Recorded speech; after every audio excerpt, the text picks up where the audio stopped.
Guys, आपका स्वागत है मेरे YouTube channel BTS Korean army triple one in Bhojpuri song. तो आज मैं आप लोगों को लव विद माफियाज का पार्ट 5 बताऊंगी। चलिए स्टोरी स्टार्ट करते हैं। जिमिन जो कि अपने बिजनेस अपार्टमेंट में होता है, मतलब अपने ऑफिस में होता है, और वो बहुत ज्यादा ही मन लगा कर काम कर रहा था। तभी वहाँ पर बहुत ज्यादा ही प्यार से चलती हुई प्रिया आती है। प्रिया जो कि बहुत ज्यादा खूबसूरत होती है, एक मॉडल की तरह। मेकअप बहुत ज्यादा थोपा होता है। चलकर आती है और जिमिन से कहती है कि चलो ना शॉपिंग पे चले बेबी।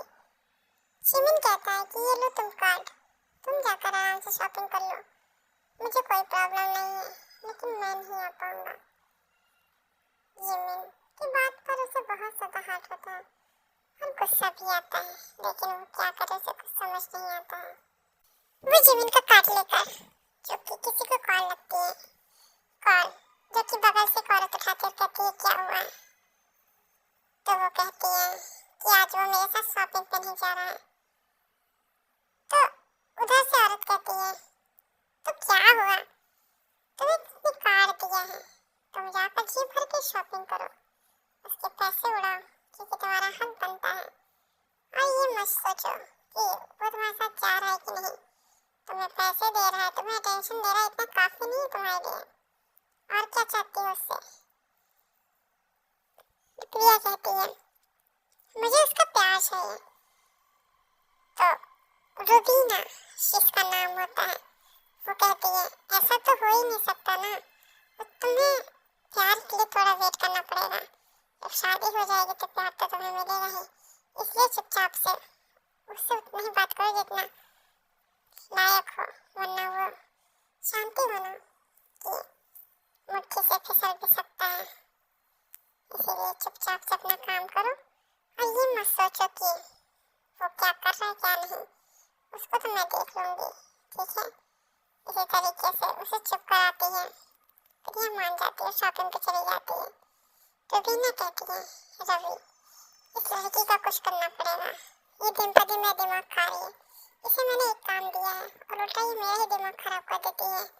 मैम आप इस तरीके से बिल्कुल मत बोलिए और कोशिश कीजिए कि ऐसा वैसा कुछ ना हो, क्योंकि आपको पता है कि वो सोने की पिंजरे में जो चिड़िया रहती है उसी में जिमिन के प्राण बसते हैं। उससे कुछ हुआ तो जिमिन हमें यूं ही मार देगा। हाँ तुम बात सही कह रहे हो। इधर हम देखते हैं कि आरम जो कि जिमिन और तेकी कार को ड्राइव करता है, वो आता है और हमारे जिमिन का असिस्टेंट कोई और नहीं जिन होता है। और जिन जो कि अपने बॉस से मिलने आया था, कुछ इम्पोर्टेंट डिस्कशन करना था जिया के बारे में। जिया जो कि जिमिन की बहन होती है, वो भी सगी। और रुबीना जिमिन की स्टेप मदर होती है, जो कि बहुत ज्यादा जिमिन से नफरत करती है। उसकी प्रॉपर्टी, उसकी सभी चीजों की उसकी आंखें होती हैं। ऐसे ही हम देखते हैं कि जिन जो कि उससे कुछ बताने आई थी, आरम उसे देखकर स्माइल कर रहा था, लेकिन वो उसे इग्नोर कर रही थी। जिन जो कि बहुत ज्यादा ही उसे इग्नोर करने की कोशिश करता है। आरम उसे कहता है कि क्या हुआ है बेबी, तुम इस तरीके से क्यों चल रही हो, तुम यहाँ पर क्या करने आई थी। जिन कहती है बॉस से कुछ इम्पोर्टेंट डिस्कशन करना था, इस वजह से। तुम चाहो तो यहाँ पर रुक सकती हो मेरे कमरे में। नहीं, मुझे कोई ज़रूरत नहीं है यहाँ रुकने की, क्योंकि मेरे पास खुद का अपार्टमेंट है और मैं बिल्कुल भी यहाँ नहीं रुकना चाहता हूँ। जिनकी बात पे आरम कहता है कब तक अपने पास को लेकर जीते रहोगे, बोलो। कभी तो मेरे बारे में सोचो, मैं तुमसे कितना ज्यादा प्यार करता हूँ और तुम की कोई बात मानते ही नहीं हो।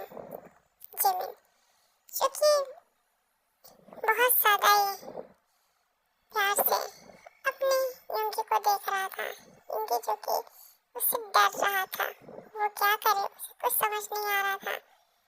तभी जिमिन कहता है डरो मत, डराने के लिए मैं तुम्हें नहीं आया हूँ, बस एक किस चाहिए, दे दो फिर मैं चला जाऊंगा। वरना मुझे कुछ ज़्यादा करने की तलब लग रही है। तो यूंगी कहता है नहीं तो बस किस ले लो, और वो उसके लिप्स पर पिक करता है। तो शिवन कहता है ऐसे नहीं। तो यूंगी कहता है मुझे करनी नहीं आती।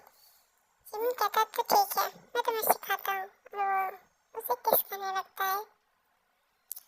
ऐसे ही हम देखते हैं कि दूसरी तरफ रुबीना को कॉल आता है कि मैम उन्हें काबू नहीं कर पा रहे हैं, वो बहुत ज़्यादा पागल हो चुकी हैं और वो इधर उधर सामान फेंक रही हैं, बहुत ज़्यादा लॉस कर रही हैं। मैम प्लीज़ आप आ जाइए, क्योंकि आप ही उन्हें हैंडल कर पाती हैं।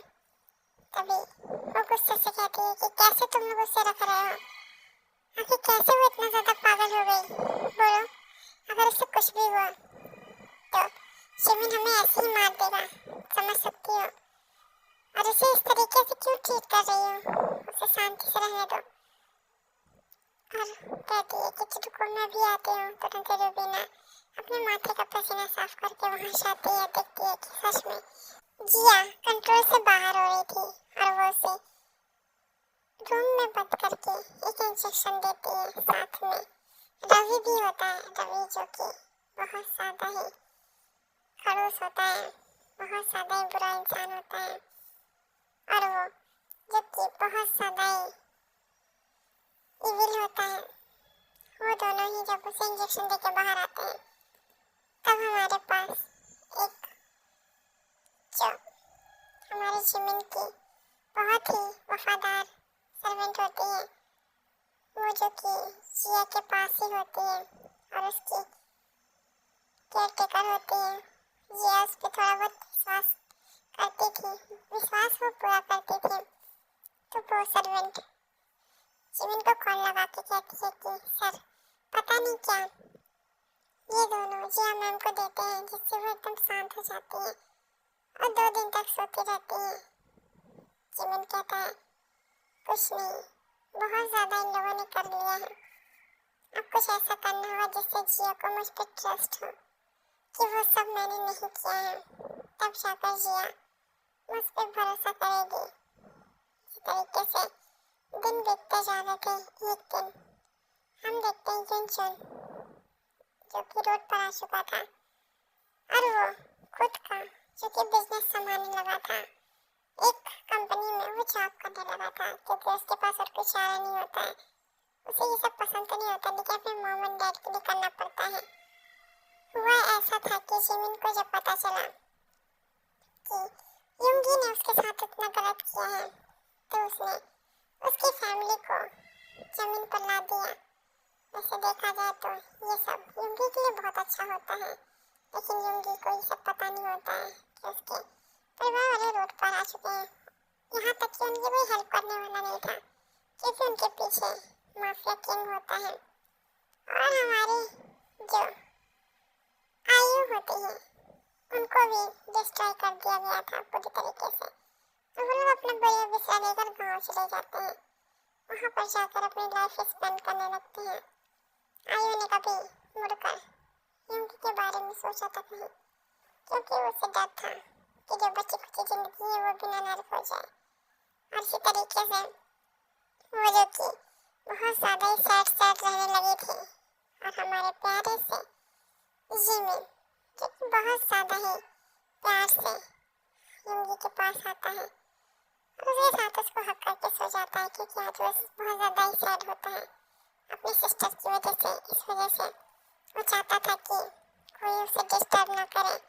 ऐसे ही टाइम बीतता जा रहा था, जिमिन युंगी के लिए क्रेजी होता जा रहा था। उधर हम देखते हैं हमारे प्यारे से टीएलवी को, वो भी चिकी के लिए क्रेजी हो जाते हैं और वो दोनों ही उसके साथ रोमांस करने का एक पल भी वेस्ट नहीं करते हैं। वो उन दोनों को ही बारी बारी किस करता है और उनके साथ उनको हक करके सो जाता है बीच में जी के। और अगल बगल टीएलवी, इन दोनों का कॉम्बिनेशन बहुत ज़्यादा ही अच्छा था। चिकी और ये दोनों अभी तक इंटीमेट नहीं हुए थे, लेकिन लग रहा था कि जल्दी ही हो जाएंगे क्योंकि जेके भी इन लोगों के साथ घुल मिल गया था। जेके को ये सब नहीं पता था कि उसका लवर युंजुन उसे ढूंढने के लिए पागल है क्रेजी है। उसके ऑफिस से उसको जो कि अब सियोल भेजने की तैयारी की जा रही है क्योंकि वहाँ का बिजनेस जो कि उन लोगों को देखना था एक टीम तैयार की जाती है उसमें युंजुन को भी शामिल किया जाता है। युंजुन जो कि सियोल आना नहीं चाहता था लेकिन उसे पता था कि यहाँ पर जिमिन रहता है और जिमिन रहता है तो जिमिन के साथ युंगी रहता होगा और युंगी है तो वहीं पर उसका शेकी होगा। यहाँ पर जेकी और हमारे युंगी दोनों ही अब घुल मिल चुके थे मतलब कि उन दोनों को ही पता था कि वो दोनों ही यहाँ पर हैं तो वो लोग किचन में खाना बनाने लगते हैं। जेके जो कि टीएलवी के लिए बनाता है तो युंगी हमारे सिर्फ जिमिन के लिए। उन दोनों ने जब भी अपने खाने को बनाया था तब इन तीनों का रिएक्शन जाना था। आज तक कोरियन फूड जो कि जिमिन कभी खाता नहीं हमेशा बाहर का ही खाना खाता है सब वो चुपचाप युंगी के हाथ का खाना खा रहा था। युंगी शौक था कि ये कुछ बोल ही रहा है तभी ते कहता है कि जब किसी को कोरियन फूड पसंद ना हो और वो चुपचाप शांति से खा रहा है इसका मतलब फूड काफी अच्छा और डिलीशियस है। ये सुनने के बाद युंगी के फेस पे स्माइल आ जाती है। इस तरीके से ये पार्ट हमारा एंड होता है। नेक्स्ट पार्ट का इंतजार कीजिए। Sarangi army love you so much.